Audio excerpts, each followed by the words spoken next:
안녕하십니까. 기초간호 임상실무 라니 간조스쿨에 오신 것을 환영합니다.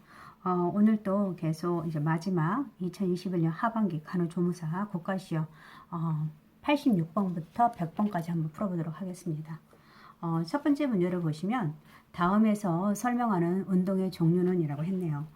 우리 관절을 움직이지 않고 근육의 길이는 변화는 없지만 의식적인 근육의 긴장으로 에너지를 소비하는 능동적인 운동이라고 했고요.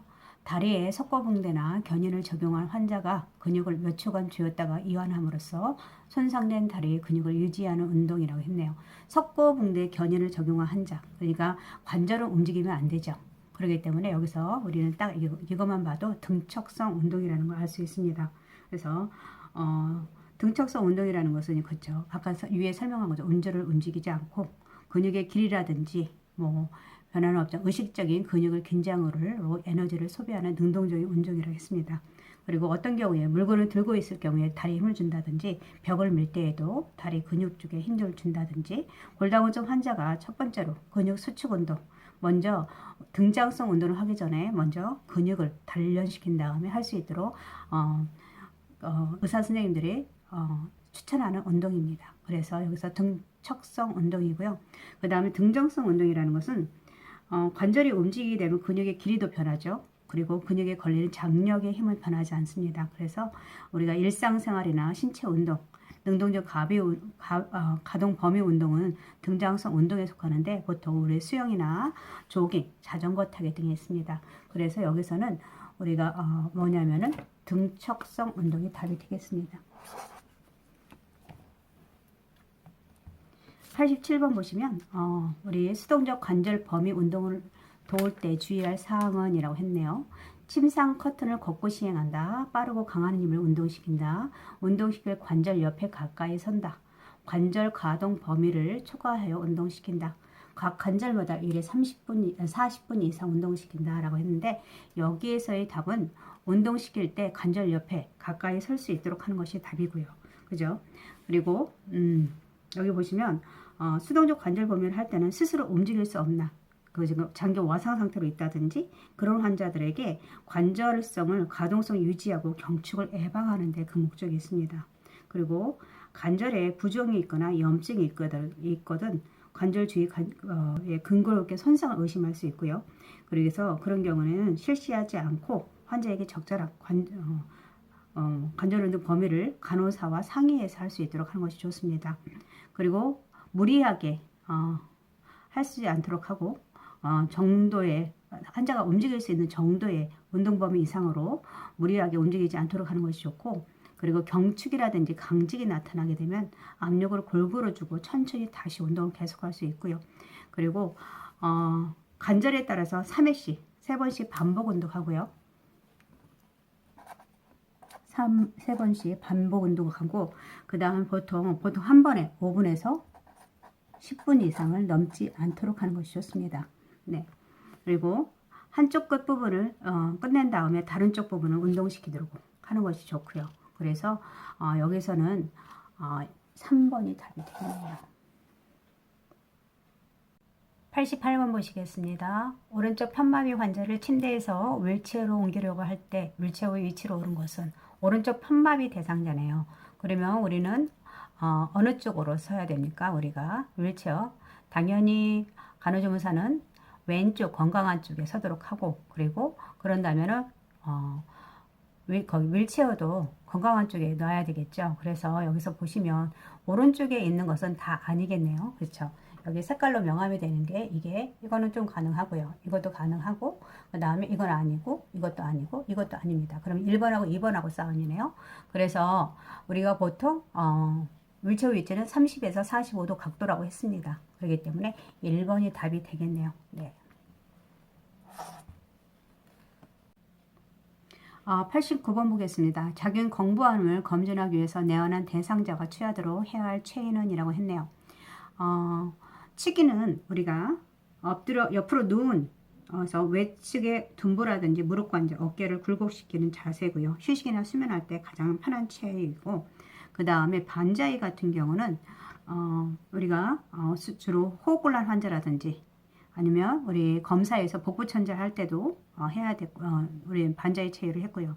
흉부 수술이라든지 심장 수술, 그 다음에 폐 수술을 후 환자를 편안하기 위해서 하는 환자고, 그 다음에 마취 회복 후의 체위로서 수술 후에 가장 많이 사용되는 체위입니다. 그리고 보기 같은 경우는 엎드려 누운 체위고, 근데 이런 환자들은 장기간 취할 경우 척추와 목에 긴장을 줄 수 있기 때문에 좀 조심해야 되고요. 그 다음에 경추라든지 요추 장애가 있는 환자들은 사용하지 않도록 하는 것이 좋습니다. 그리고 무릎 아래든지 발등 사이에 발목 밑에 작은 베개를 두어서 족저골골을 예방하기도 하고요.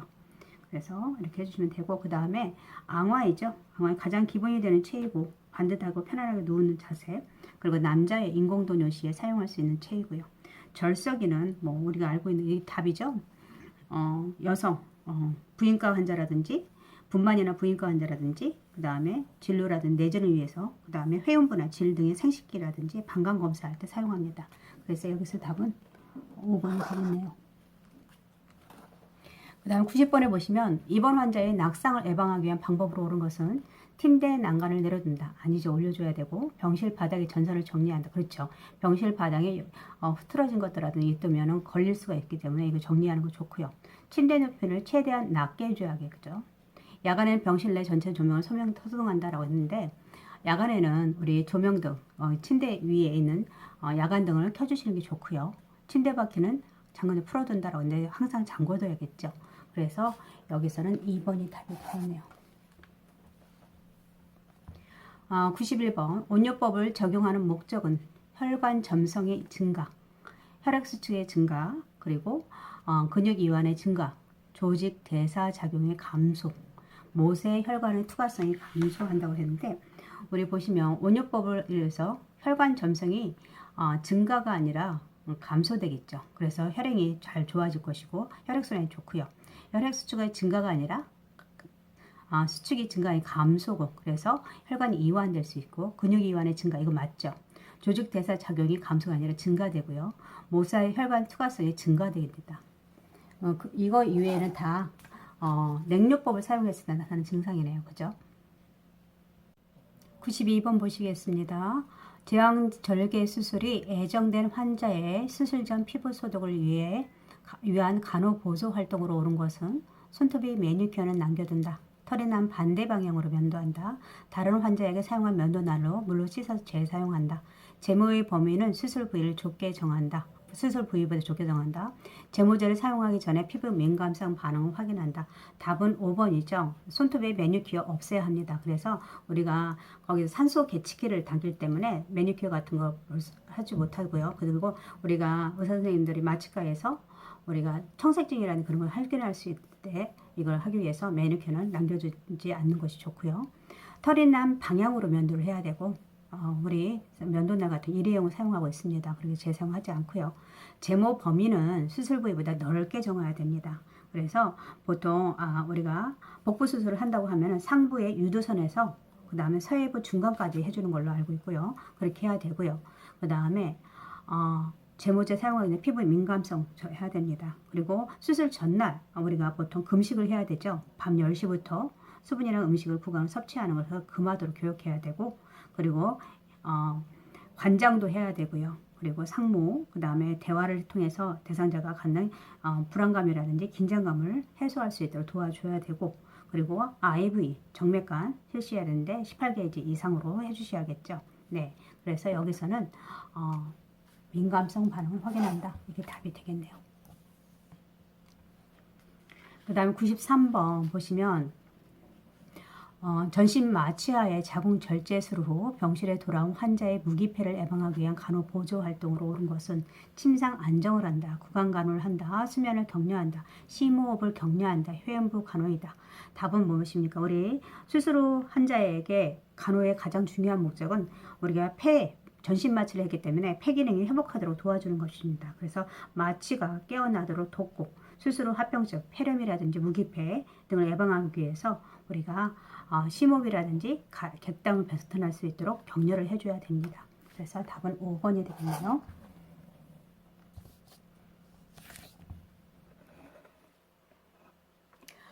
96번 보시면 다음 중 시행하기 전에 금식을 해야 하는 검사는 이라고 되어 있네요.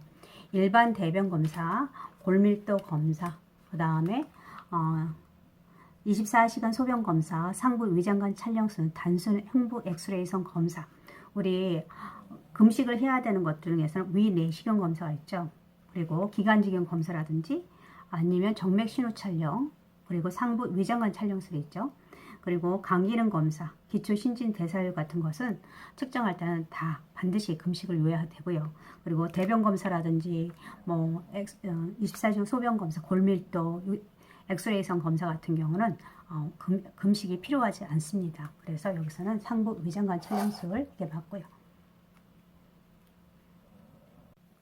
95번 보시겠습니다. 유치 도뇨관을 삽입한 성인 환자의 요배양 검사를 위한 간호보조 활동으로 옳은 것은 첫 번째, 유치 도뇨관과 소변 주머니를 분리한 후에 소변을 받는다. 유치 도뇨관을 제거하고 중간요를 받는다. 소변 주머니 하단을 주사바늘로 천자하여 소변을 채취한다. 소변 주머니 소변 수집 주머니의 하단 조절기를 열어서 소변을 받는다. 소변 수집 주머니에 검체 채취에 의해서 무균적 방법으로 소변을 채취한다. 여기서 답은 우리가 5번이 되겠네요. 그죠? 우리가 일반 소변용 검사받기는 그냥 환자에게 처음 소변 50cc 정도를 배뇨하다가 소변컵에 30에서 50cc 받도록 하는 거죠. 중간요를 받도록 하는 거고, 그 다음에 뭐 소변 배양 검사물은, 배양이라는 것은 이제 멸균적으로 받을 때 환자를 배뇨를 시작한 후에 단순히로 일반으로 할 때는요, 단순 도뇨 할 때는 3에서 50cc 정도 무균적으로 단순 도뇨를 이용해서 채취하는 것이 가장 바람직하고요. 유치 도뇨관인 경우에는 아까 말한 것처럼 소변 수지 주머니에서 검체 채취에 의해서 보통 무균적 방법으로 알코올을 닦는다든지 해서 소변을 채취하도록 하는 것이 좋습니다. 하단 조절기능 같은 거 밑에 있는 것은 오염됐죠. 그리고 하단에서 주사받는 이것도 안 되죠. 예, 제거해서 중간요를 받는 소변 유치 도뇨관을 제거하기는 굉장히 힘듭니다. 그래서 그 소변이 제거하다가 도뇨관이 당겨질 수도 있고 그 소변이 여러분들한테 피 튀길 수도 있습니다. 그렇게 하는 건 아니고요. 그래서 분리하는 소변을 받는다. 이것도 마찬가지입니다. 네, 그래서 여기에서 답은 우리가 5번이 되겠네요.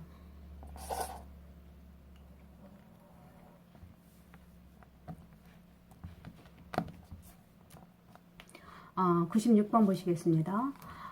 영아의 심폐소생술 방법으로 옳은 것은 첫 번째, 발바닥을 두드려서 의식을 확인한다. 기도를 개방하기 위해 목을 과신전한다.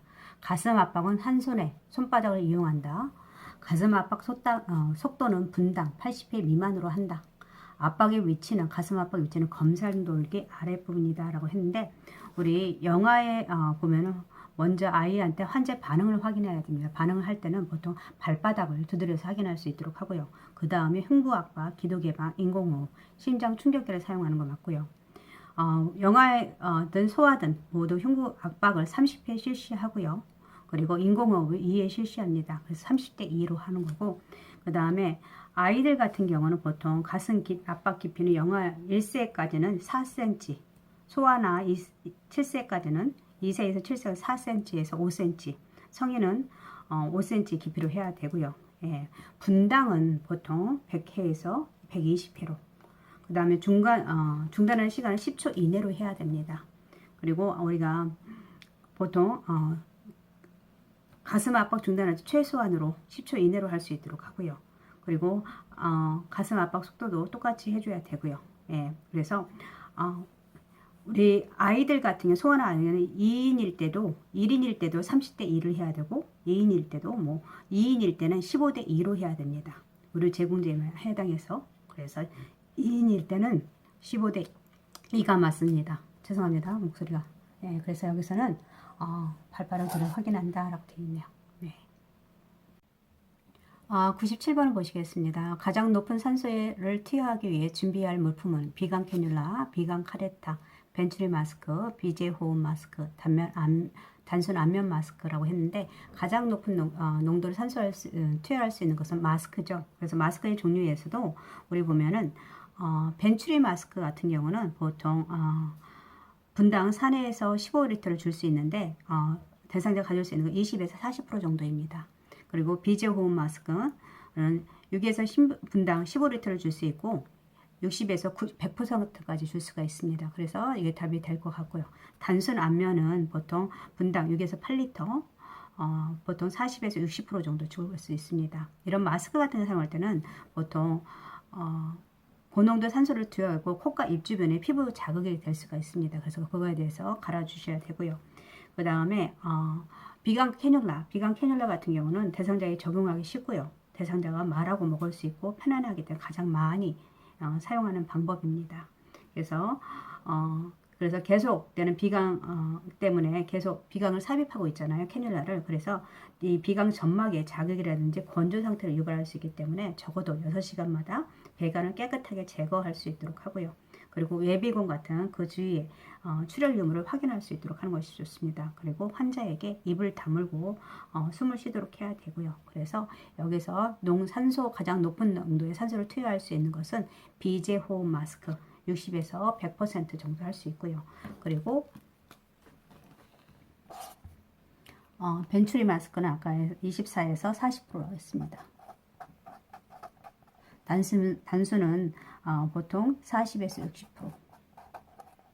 비강 카데타는 50% 정도 저농도를 줄 수 있는데 의료기관에 사용하지 않죠. 왜냐하면 여기에 후두 개양이라든지 그리고 비강에서 산소를 공급하다가 위가 흡인이 하게 돼서 흡인이 아니라 식도로 넘어가서 위 복부 팽만이 될 수 있습니다. 그렇게 하기 때문에 안 되고, 그 다음에 비강 캐뉼라를 가장 많이 사용한다 라고 보시면 되고요. 의료기관에서 편하게. 그래서 답이 4번이 되겠습니다. 그 다음 98번은 의식이 명료한 성인 입원 환자를 확인하는 방법으로 옳은 것은 의식이 명료한 침상 이름표를 보고 확인한다. 환자 본인의 여부를 가족에게 확인한다. 환자의 이름을 불러보아 맞는지 확인한다. 환자의 생년월일을 불러보아 맞는지 확인한다. 환자가 대답한 이름과 등록번호 또는 생년월일의 입원 팔찌와 대조하여 확인한다. 5번이 가장 좋네요. 그죠? 네.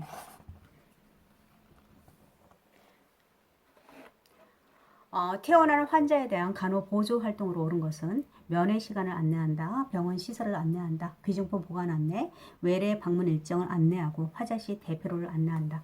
이거는 외래 방문은 첫 번째가 1번하고 2번은 3번, 5번 같은 경우는 우리 입원할 때 이루어져야 되는 것들이고요. 네.